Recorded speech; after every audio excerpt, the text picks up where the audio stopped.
ఆ అమ్మాయి ఎంత డిస్టర్బ్ చేసిందంటే లిటరల్గా నా పిల్లలకు దూరం చేసింది. నాకు దూరం పక్కకు పెట్టండి, నా పిల్లలకు దూరం చేస్తుంది తను నా దగ్గర ఒక మాట, నా హస్బెండ్ దగ్గర ఒక మాట. నేనేమనుకుంటాను, నా దగ్గర వదినా వదినా అని పిలిచినప్పుడు నేనేమనుకుంటాను, అసలు తనని అనుమానిస్తానా నేను? కానీ నువ్వు అక్కడ వెళ్ళి మాత్రం నువ్వు లేకపోతే నేను చచ్చిపోతాను, నాకు నువ్వే దిక్కు అని మాట్లాడుతున్నావు. నేను దాన్ని ఎలా డైజెస్ట్ చేసుకోవాలి? ఈ డబల్ గేమ్ నాకు తెలిసినప్పుడే నేను వాళ్ళ ఇంటికి వెళ్ళి అడిగా. అది కూడా పీక్ స్టేజ్లో. తనకి మల్టిపుల్ టైమ్స్ కాల్ చేయడం జరిగింది, నో రెస్పాన్స్. భయం. తెలిస్తే నన్ను ఇంకేమైనా చేసేస్తుంది. నా ఎదురుగా మాట్లాడదు. ఎందుకనంటే నేను ఏదున్నా కరెక్ట్ మాట్లాడతాను, నేను ఏదున్నా కరెక్ట్ స్టాండ్ తీసుకుంటా. ఇది తప్పంటే తప్పు, లేదంటే లేదు. ఎక్కడ అమ్మాయిని తీసేస్తాను అని నా వెనకల చేసింది తను ఇదంతా. అప్పుడు నేను ఇంకా అవుట్ బస్ట్ అయిపోయి ఈ విషయం ఇక్కడ ఫుల్ స్టాప్ పెట్టాలి అని చెప్పి నేను వాళ్ళ ఇంటికి వెళ్ళి ఆ అమ్మాయిని అడగడం జరిగింది. ఆ అమ్మాయి మా ఆయనకి దగ్గరగా రావడం చూసి నేను అసలు దగ్గరగా రావడం కూడా నేను ఓర్చుకోలేదు. అలాంటివి నేనే అమ్మాయిని పంపిస్తున్నా అని చెప్పి వేశారు. ఆ దగ్గరగా రావడంతో నేను ఆ అమ్మాయిని నువ్వు దూరం జరుగుగానంటే తను నేను ఇక్కడే ఉంటా అన్నట్టుగా ఉంటే అప్పుడు నేను కొట్టడం. ఇదే అంశంపై పూర్తి డీటెయిల్స్ మా ప్రతినిధి రాణా అందిస్తారు. రాణా, చెప్పండి, ఇటు జానీ మాస్టర్ భార్య ఆయేషా పైన కూడా కేసు నమోదు చేసినట్టు తెలుస్తోంది. ప్రెసెంట్ అప్డేట్స్ ఏంటి? ఆవిడ మీద కేసు నమోదు చేయడానికి గల కారణాలు ఏంటి?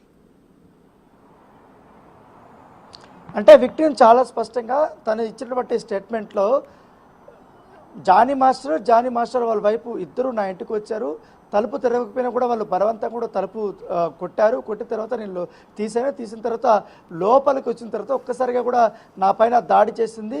దాంతోపాటు బూతులు తిడుతూ కూడా నా పైన కొట్టింది పలుమార్లు కూడా ఆమె స్టేట్మెంట్లో కూడా చెప్పినటువంటి నేపథ్యం కాబట్టి దాన్ని బేస్ చేసుకొని ఇప్పుడు పోలీసులు కూడా కేసు నమోదు చేయాలనే ఉద్దేశంతో కూడా ఉన్నట్టుగా మనకు తెలుస్తుంది. ఎందుకంటే దీంట్లో మరొక అంశాన్ని కూడా విక్టిమ్ చెప్పినటువంటి నేపథ్యం. ఎందుకంటే ఏదైతే మత మార్పిడి చేయించుకొని మా జానీ మాస్టర్ని పెళ్లి చేసుకోమనేసి కూడా నన్ను బెదిరించింది అనేది కూడా విక్టిమ్ చెప్పింది. కాబట్టి దాన్ని బేస్ చేసుకొని కూడా వాళ్ళు కంప్లైంట్ ఇచ్చింది. కాబట్టి దాన్ని బేస్ చేసుకొని మెయిన్ ఈ యొక్క కేసును నమోదు చేయబోతున్నట్టుగా మనకు సమాచారం అవుతుంది. దానితో పాటు మరొక ఇద్దరిపైన కూడా కేసు నమోదు చేసే అవకాశాలు కూడా చాలా స్పష్టంగా కనపడుతున్నాయి. ఎందుకంటే విక్టిమ్ ఏదైతే కన్ఫెషన్ స్టేట్మెంట్లో కానీ అలాగే ఆమె ఇచ్చినటువంటి స్టేట్మెంట్లో మీద ప్రధానంగా ముంబైలో నా పైన అత్యాచారం జరిగినప్పుడు అప్పుడు ఇద్దరు కొరియోగ్రాఫర్లు, అసిస్టెంట్ కొరియోగ్రాఫర్స్ అనేటువంటి మోయిన్ కానీ రాహుల్ కానీ ఇద్దరు కూడా నాతో పాటు ట్రావెల్ చేశారు. వాళ్ళకి అవన్నీ కూడా తెలుసు, వాళ్ళకి కూడా నేను చెప్పారు. కానీ వాళ్ళు ఎవరూ పట్టించుకోలేదంటూ కూడా కొన్ని చెప్పినటువంటి నేపథ్యం ఏర్పడుతుంది. అయితే వాళ్ళ పేర్లు కూడా ఈసారి ఈ కేసులో ఇన్వాల్వ్ చేసే అవకాశం ఉన్నట్టుగా తెలుస్తుంది. అయితే ఒకరిని వాళ్ళైతే నిందితులుగా చేరే అవకాశం ఉండదు. కాకపోతే ఈ కేసులో వాళ్ళని సాక్షులుగా చేర్చే అవకాశాలు చాలా స్పష్టంగా కనపడుతుంది. ఎందుకంటే ముంబైకి వెళ్ళింది వీళ్ళు మాత్రమే, ఒకటి విక్టిమ్, తర్వాత వాళ్ళ ఇద్దరు అసిస్టెంట్లు, ఇంకొకటి జానీ మాస్టర్. సో వీళ్ళు వెళ్ళారు మాత్రం.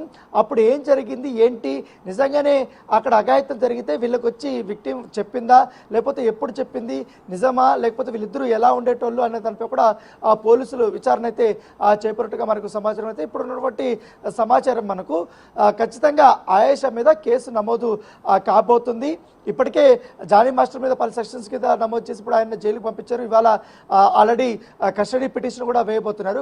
కస్టడీ పిటిషన్ దాదాపు 10 రోజుల పాటు కూడా ఆయన కస్టడీకి కావాలని కూడా పోలీసులు కోర్టుని అడుగుతున్నటువంటి నేపథ్యంలో ఇప్పుడు ఆల్రెడీ ఈమె పైన కూడా కేసు నమోదైతే ఆయన కూడా వచ్చిన తర్వాత కస్టడీ పిటిషన్ అప్పుడు విచారణ అయితే చాలా అన్ని కోణాల్లో కూడా విచారించబోతున్నట్టుగా మనకు సమాచారం అవుతుంది. ఎందుకంటే ఇప్పటికే కొన్ని ఎవిడెన్స్ సమర్పించారు. దాంతోపాటు ఆయేషా నిన్న విక్టిమ్ ఇంటర్వ్యూలో కూడా చెప్పింది, ముఖ్యంగా విక్టిమ్కి సంబంధించినటువంటి కొన్ని ఎవిడెన్స్ మా దగ్గర ఉన్నాయి. ఆమె ఏ రకంగా మాస్టర్ని ట్రాప్ చేసింది, ఏ రకంగా లొంగపరుచుకుంది, ఏ రకంగా కూడా ఇతరులతో వ్యవహరించింది, దాంతోపాటు నన్ను కానీ అలాగే నా పిల్లలు కూడా జానీ మాస్టర్కి కానీయకుండా చేసింది అనే దానిపై కూడా మా దగ్గర ఉన్నాయి. దాంతోపాటు ఆ అమ్మాయికి సంబంధించిన వాయిస్లు కానీ ఆడియోలు కానీ అవన్నీ కూడా మా దగ్గర ఉన్నాయి.